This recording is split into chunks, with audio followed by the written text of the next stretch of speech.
Title: This is the Becoming Forward, written by Iyabo Bello. Narrated by Julie. When I was younger, I thought growing up would feel like a magic switch. You turned 30, and boom, clarity, confidence, and maybe even a direct debit for your dream life. Instead, I found myself in rooms I had prayed for, but felt unqualified to occupy. I was smart, but scared. Gifted, but hesitant. Grown, but still waiting for someone else to give me permission. Then life hit. Marriage, motherhood, divorce, business, highs, and heartbreaking bills. Lonely nights and sacred wake-up calls. And slowly through it all, I started becoming this. The book isn't about having it all together. It's about choosing to take ownership, even when everything feels like it's falling apart. It's about realizing you can still rewrite the script, 25 or 45 or 65. It's about taking the spark God gives you and building the fire yourself.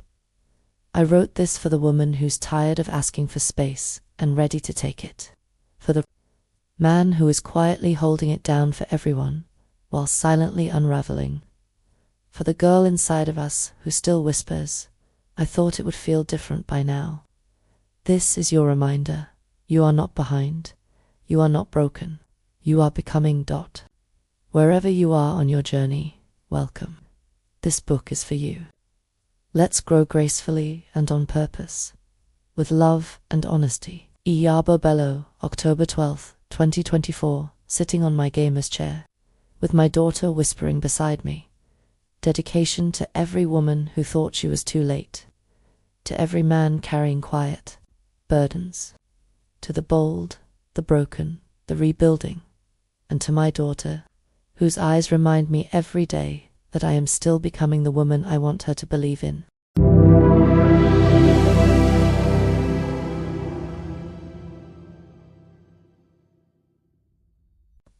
Chapter 1. The window of becoming. The wind outside hummed a low, steady rhythm, like a secret song only the trees seemed to know.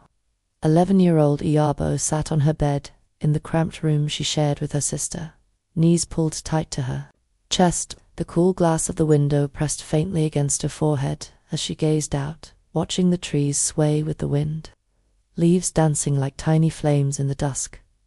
In that moment, the world outside was endless, and so was the life she imagined inside her mind. She pictured herself somewhere far from here, far from chores and rules and the constant noise of family expectations.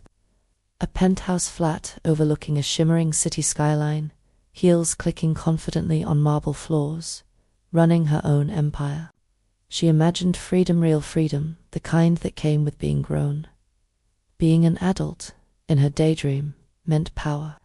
It meant choice. It meant being the CEO of your own life. Iyabo, come wash the dishes.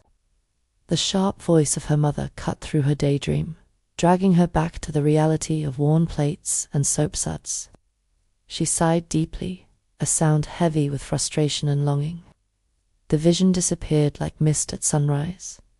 When I grow up, she whispered under her breath, no one will tell me what to do. That promise, that fierce declaration, became her first taste of rebellion, a shield against the feeling of smallness. A beacon of hope on nights when the weight of growing up felt unbearable. But the universe has a way of smiling quietly at our plans. Years later, she would find herself standing in a rented kitchen at 11 p.m., wiping down counters, cleaning up after her daughter's dinner. This time, no one told her to. No one needed to. The responsibility was hers. Rebellion had transformed into responsibility. Independence was no longer a fantasy. It was a daily choice. And with that choice came a truth she hadn't fully understood as a child. Growth is not a sudden arrival, but a slow unfolding, a window that opens a little more with every decision you make, every challenge you face, every failure you endure. Growing up is not a destination. It is a process of becoming.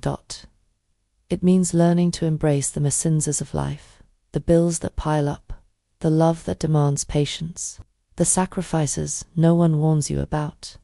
It means discovering who you are beneath the noise, the chaos, and the expectations, and most importantly, it means giving yourself permission to be exactly who you are, flaws, ambitions, fears, and all. That window of becoming is always open. You just have to decide to step through.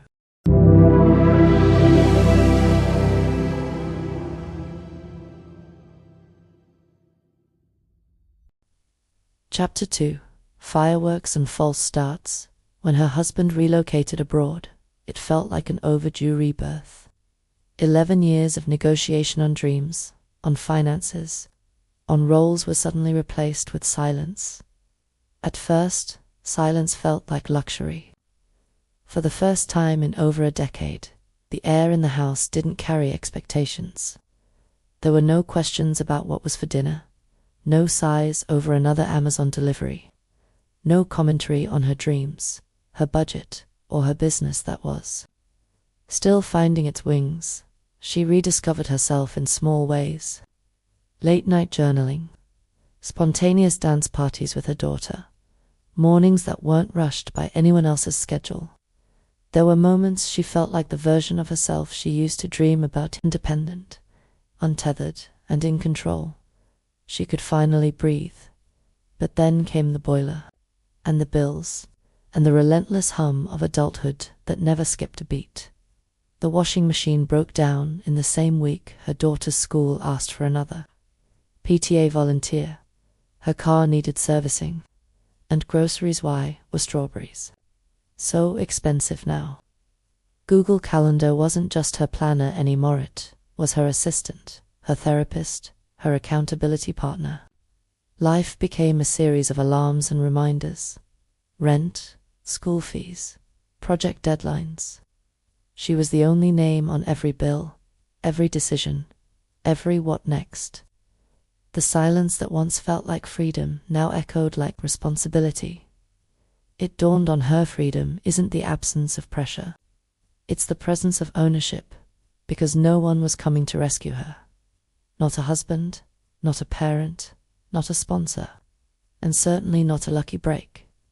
The only plan was her. The only parachute was her. She remembered praying once, "God, I just want to be free." And he answered with this season. Freedom had worn a mask. It looked like solitude, it smelled like peace, but it came with weight. But this time, she was strong enough to carry it. She made peace with spreadsheets, got intimate with her budget, reimagined ambition, not as a rush to prove, but as a steady rhythm of building. She didn't just want to survive this version of life, she wanted to succeed at it. And slowly, she began to see the version of herself she never knew she had the permission to be. The woman who runs the show. The woman who asks for help but doesn't wait to be rescued. The woman who might cry on the bathroom floor but still gets up and answers emails.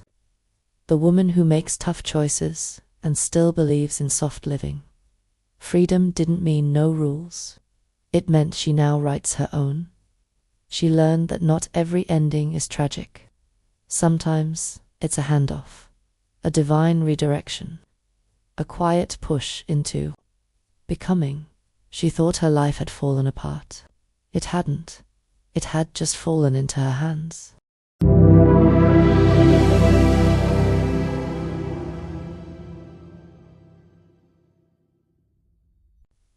Chapter 3. Joseph's Coat and What It Cost. Iyabo always admired Joseph in the Bible, not just for the dreams, but for the coat. That coat wasn't just colorful fabric. It was a symbol of identity, of legacy, of favor, a signal to the world and to his brothers that he was set apart. And Joseph wore that favor like a badge, loud, proud, and a little too soon. Every time he opened his mouth about his dreams, he believed he was sharing destiny. But what he was really doing was flexing. He hadn't earned what he was claiming. It was inheritance, not experience. And life has a way of testing inheritance, because favor without wisdom can become a curse, just like potential without discipline can implode. Joseph didn't get thrown into the pit because he dreamed he got thrown in because he told everyone about it, and did it with pride. He believed his story would fast-track him to the top. But favor doesn't remove the process.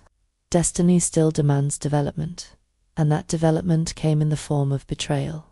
Sold, stripped, forgotten. Sometimes, the dream you're holding onto has to break you before it builds you. He learned more in prison than he ever did in his father's house. In the silence of isolation, in the routine of service, in the hard, repetitive work of helping others interpret their dreams while waiting for his own to make sense. That's what people miss. The gift matured in obscurity. Growth often happens where no one sees it. Joseph's coat was taken from him, but by the time he stood before Pharaoh, he didn't need it. He had become the man that coats symbolized without the coat itself. He had lost the symbol but gained the substance.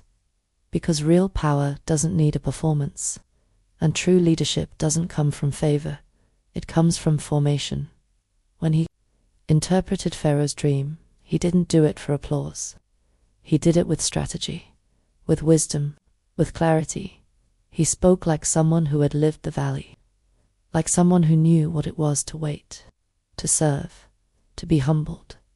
Joseph wasn't crowned because of his dreams. He was crowned because of his growth. He became the man who could feed a nation, because he had survived starvation. He became the one who saved his family, because he first lost them.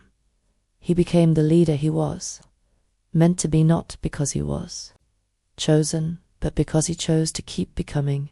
Reflection. So many of us want the coat moment, the highlight reel, the favor, the recognition, but we rarely want the pit, the prison, the pressure.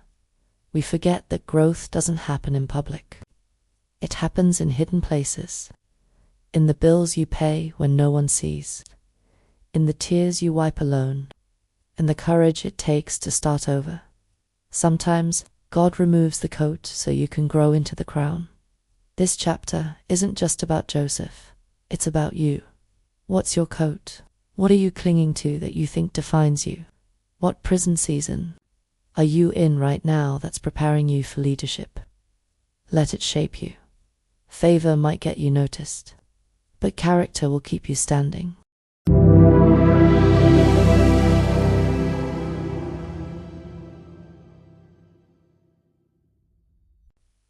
Chapter 4. The weight of light. Everyone wants the light. We chase it, post for it, perform for it. There's a whole industry built around being seen. Visibility equals value, or so we're told. But the light is heavy, heavier than most people admit, because the spotlight doesn't just illuminate your talent, it exposes your cracks. It magnifies your fears. It echoes your self-doubt. And if you're not ready, it will swallow you whole. Iyabo used to believe that once she got the platform, the stage, the recognition, everything would get easier. That once people saw her, heard her, clapped for her, she'd feel enough. But light has a funny way of revealing what's unresolved. She remembered the first time she spoke in front of a major audience. Her hair was perfect, her outfit powerfully put together. Her slides were sharp, she was prepared, and still something was trembling underneath the surface. Not nerves, she knew her material. It was the pressure to show up, but not too loud, confident, but not arrogant, smart, but not intimidating, ambitious, but still likable. There was a moment backstage when she looked at herself in the mirror and whispered, "This is the life I prayed for." But why does it feel like a burden? Because the truth is, stepping into your light also means standing in your truth. And that's not always glamorous. Sometimes the light hits your insecurity before your brilliance. Sometimes it exposes the imposter syndrome that's been living rent-free in your chest. Sometimes it reminds you that success doesn't silence Your shame it just gives it a microphone. If you're not healed, light reveals. But it also demands. It demands preparation. It demands consistency. It demands resilience. Everyone claps for the person on the stage, but very few ask, what did it take to stay there? And here's what Iyabo learned. If you don't carry substance, the light will burn you. Because there's a difference between having a platform and having purpose. One makes you perform. The other makes you serve. She thought about Joseph again, how his light didn't come until after the shadows. The pit, the prison, the heartbreak, she realized. The light didn't change Joseph. The darkness did. The light only revealed what had already been refined. And so she asked herself, can I carry the weight of what I'm asking for? Can I stand under the light and not lose myself in the glare? Can I shine and stay grounded? These are the questions every woman with big dreams must ask. Because it's not about if the light will come. If you're consistent, it will. The question is, will you be ready? Grace notes, the light is not your enemy, but it will test your foundation. Shine when you're ready, not just when you're desperate to be seen. Your private integrity matters more than your public image. Becoming visible means becoming vulnerable. Be okay with being both. A final thought for this chapter. When God begins to lift you, build you first. When opportunity knocks, make sure your character answers. Let your roots go deep, so your light can go wide. Because yes, you were born to shine, but you were also born to withstand the weight of that shine. The light isn't just a blessing, it's a responsibility.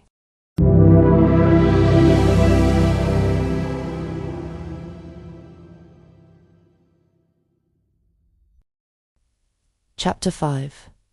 Growth is a decision. Maturity isn't a milestone. It's a mindset. It doesn't come wrapped in a birthday card, marked with a degree, or signed by a paycheck. You don't wake up one morning at 30 or 40 and suddenly become emotionally whole, financially wise, or spiritually stable. Maturity is not about age. It's about ownership. Iyabo remembers fasting and praying for 30 days. Every morning, face to the ground.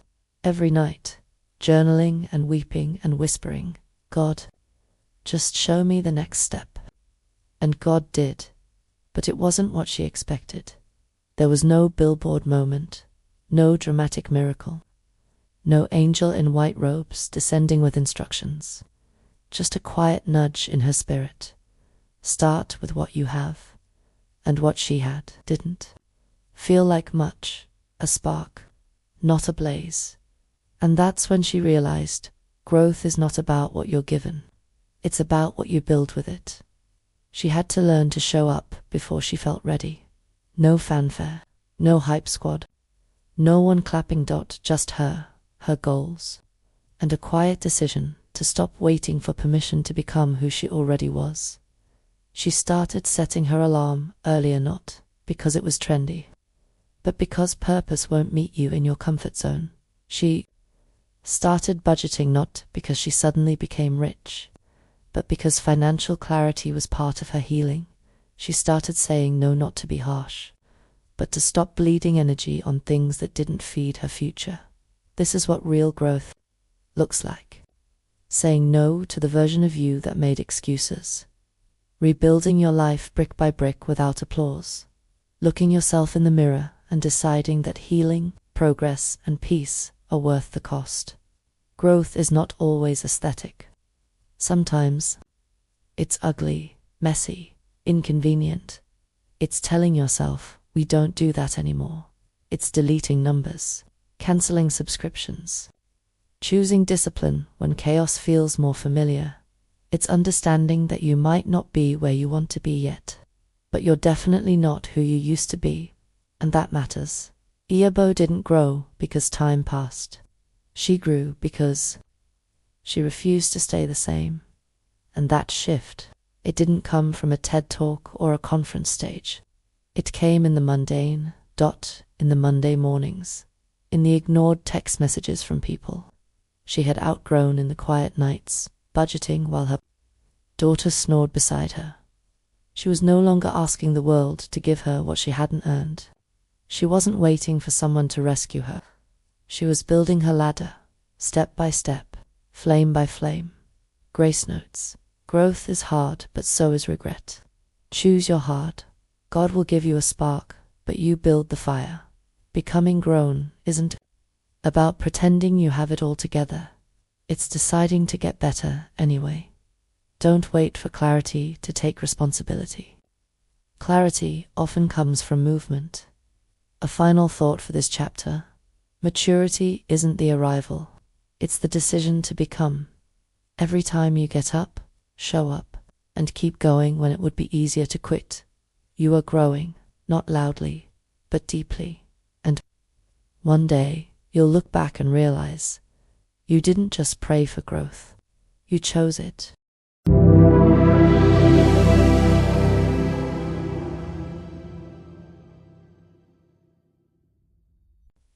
Chapter 6.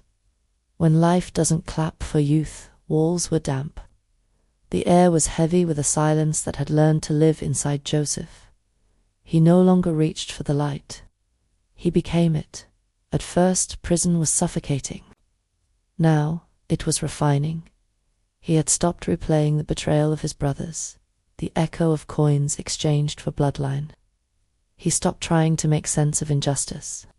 Life had moved forward, even in stillness. A boy named Ezra, new a prisoner, with fresh eyes and old pain, sat across the room. "Do you still dream?" Ezra asked one night, his voice barely above the whisper of the wind slipping through iron bars. Joseph didn't answer right away. He stared at the crack in the wall, where a single weed had forced its way through. Life-defiant, persistent, uninvited. "I do," Joseph said softly. "But now, I don't speak every dream. I live them first." Ezra nodded, confused but curious. "And your coat? The one they say your father gave you?" Joseph smiled, but it wasn't the smile of nostalgia. It was the smile of someone who had learned to let go. "That coat got me thrown into a pit. That favor made people envy me. But it's gone now. What I wear instead is unseen wisdom, endurance, and self-control. The coat got me in here, but the man I've become will get me out." Ezra's eyes sparkled. "Do you think we'll ever leave this place?" Joseph stood, wiping his hands on his garment. "Yes, but if not, I'll still be free, because I'm no longer who I was when I arrived." The next morning, footsteps echoed down the corridor. A guard stood at the cell door, holding a scroll. "Joseph, son of Jacob," he called. Joseph stood. "The Pharaoh requests your presence." He didn't run. He didn't cry. He simply walked toward the light. The same light that once revealed his dream was now revealing his destiny.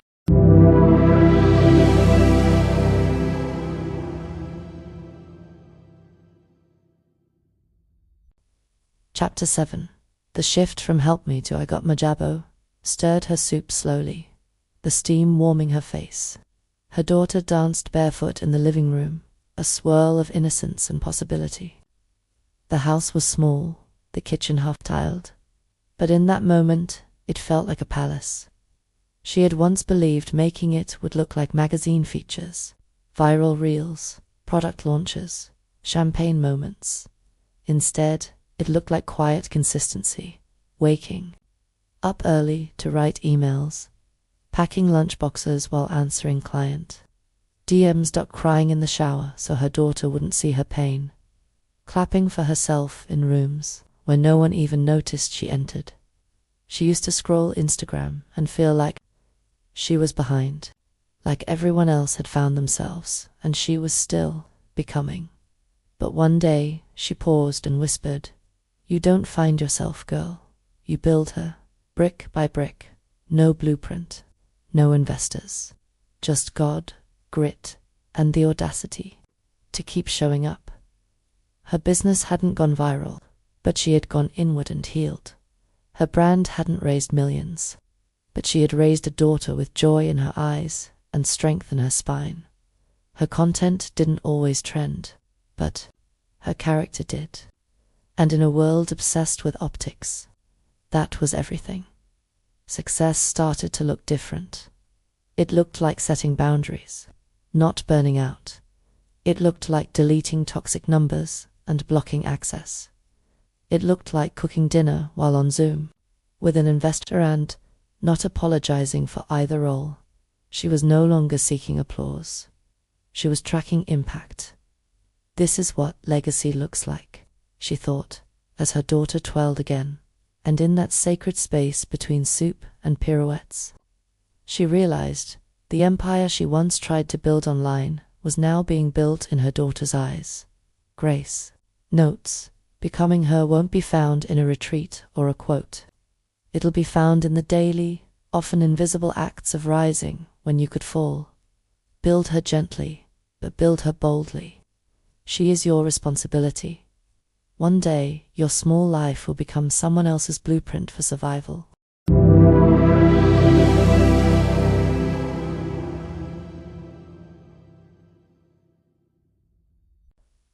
Chapter 8.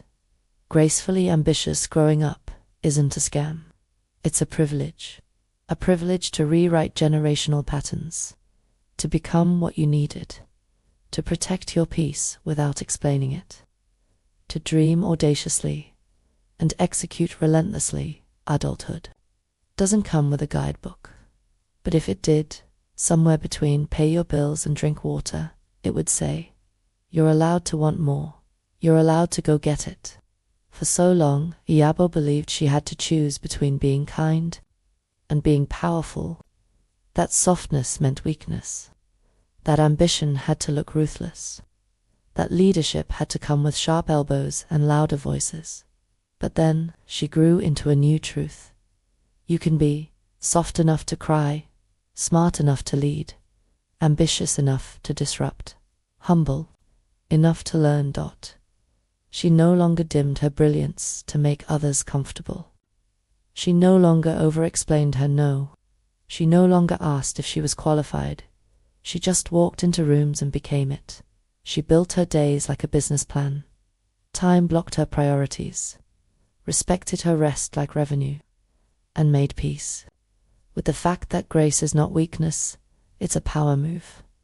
She wasn't waiting for a man, a mentor, or a miracle.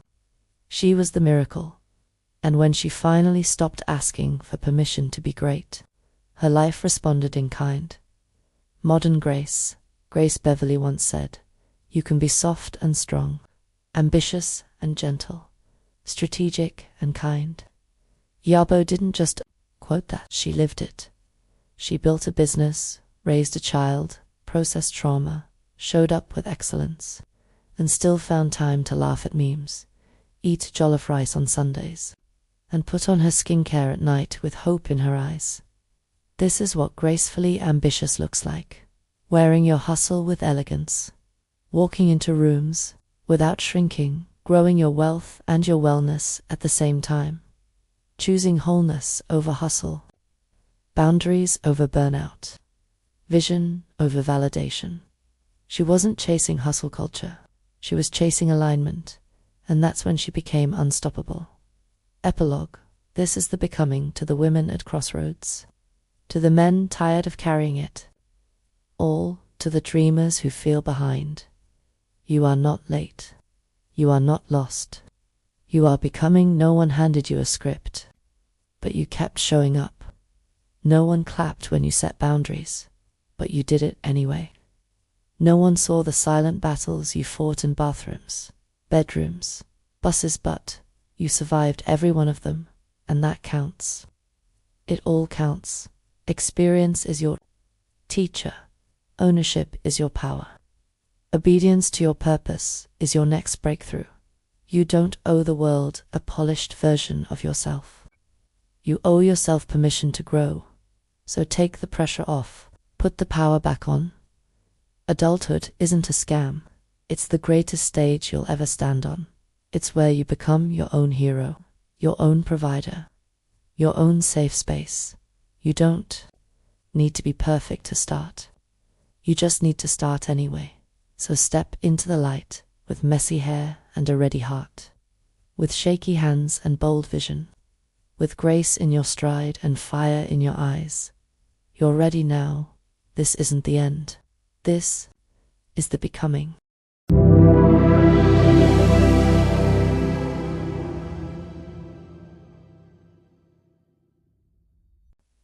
Chapter summaries. Chapter 1. The window of becoming. We couldn't wait to grow up, to move out, to do what we want. But adulthood hit different. It came with rent, responsibilities, and reality checks. Iyabo shares how the illusion of freedom clashed with the reality of independence and sets the tone for reclaiming growth as a gift, not a burden. Chapter 2. Fireworks and false starts. Not every new chapter begins with a bang. Sometimes it starts with silence, small steps, or stillness. Iyabo recounts the seasons of waiting, false confidence, and decision paralysis, revealing how growth often looks like confusion before it looks like clarity. Chapter 3. Joseph's coat and what it cost. Joseph had a coat of many colors, but also many enemies. He was chosen, but immature, called, but cocky. In this chapter, Iyabo draws powerful parallels between her own journey and Joseph's, from favor misunderstood to growth earned through fire. Greatness isn't given, it's refined.